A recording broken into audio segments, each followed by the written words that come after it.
बड़े पैमाने आप उलझो मत। आपको सवाल ये करना चाहिए कि जब मुख्यमंत्री जी ने 100 करोड़ का इंतजाम किया था तो 50 करोड़ ही लोग आए हैं, 60 करोड़ लोग आए हैं। आपकी व्यवस्था कैसे फेल हो गई?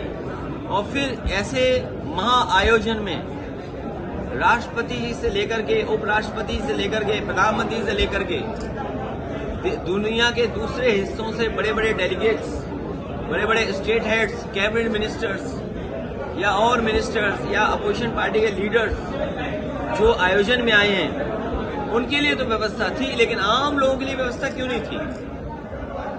जो आम लोग जिन पे श्रद्धा है और सच्चाई ये है, कोई भी इतिहास पलट करके देखा, जहां से इतिहास शुरू होता है कुंभ का, सम्राट हर्षवर्धन जो कन्नौज के राजा थे, उन्होंने इस तरह का आयोजन शुरू किया था। वैसे तो पौराणिक है, उससे पहले का इतिहास किसी के पास नहीं है, लेकिन जो डॉक्यूमेंटेड हिस्ट्री है वो यही बताती है कि सम्राट हर्षवर्धन ने ये कुंभ शुरू किया था और इस कुंभ में अलग अलग धर्म के लोग आते थे। आयोजन 75 दिन चलता था, दान दिया जाता था, स्नान होता था, पुण्य और तमाम चीजों की बातें होती थी, लेकिन ये तो केवल अपने प्रचार के लिए कुंभ कर रहे हैं। सर, एक सवाल। ये हमारा सौभाग्य है कि प्रधानमंत्री मोदी जी के मार्गदर्शन और नेतृत्व में पिछले 10 वर्ष के अंदर देश के अंदर जो एक माहौल खड़ा हुआ, पहली बार देश की आस्था को सम्मान प्रधानमंत्री मोदी जी की लीडरशिप में प्राप्त हुआ। उन्होंने भारत के इस पोटेंशियल को पहचाना और आज भारत के अंदर उन सभी स्थलों को फिर से मान्यता प्राप्त हुई जिनके लिए भारत के रूप में जाना जाता था। आपको अयोध्या जाने का अवसर प्राप्त होगा। 500 वर्षों का इंतजार समाप्त हुआ। अयोध्या में रामलला फिर से विराजमान है। अयोध्या में पिछले 1 वर्ष के अंदर जो टोटल श्रद्धालु और पर्यटक अयोध्या में आए, उसकी गिनती कर पाना बहुत चुनौतीपूर्ण है। और चुनौतीपूर्ण इसलिए है क्योंकि 2016-17 में जब प्रदेश के अंदर भारतीय जनता पार्टी की सरकार नहीं थी, तब यह संख्या हुआ करती थी वहां पर मात्र 2,35,000। और 2024 में अगर श्रद्धालुओं की संख्या को हम वहां की दृष्टि से देखेंगे तो ये संख्या लगभग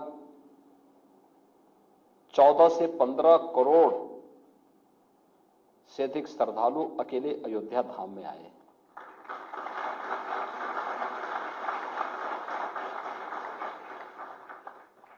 अयोध्या के लिए इस दौरान जो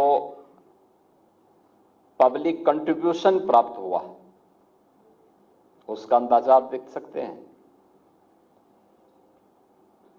कि उन्होंने अयोध्या के विकास के लिए, जैसे राम जन्मभूमि न्यास के लिए पब्लिक ने जो कंट्रीब्यूशन किया, श्रद्धालु जनों की सुविधा के लिए जो कुछ भी वहां पर वर्तमान में हो रहा है, ये सभी श्रद्धालु जनों के द्वारा किए गए कंट्रीब्यूशन का ही परिणाम है।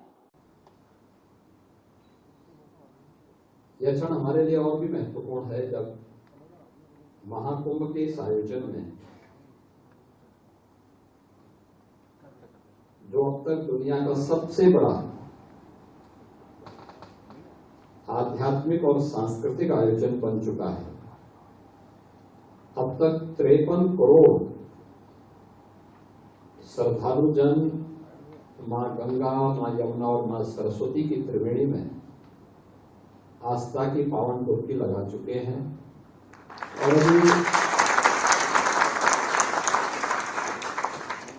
अभी 9 दिनों तक यह उत्सव इसी रूप में चलने वाला है।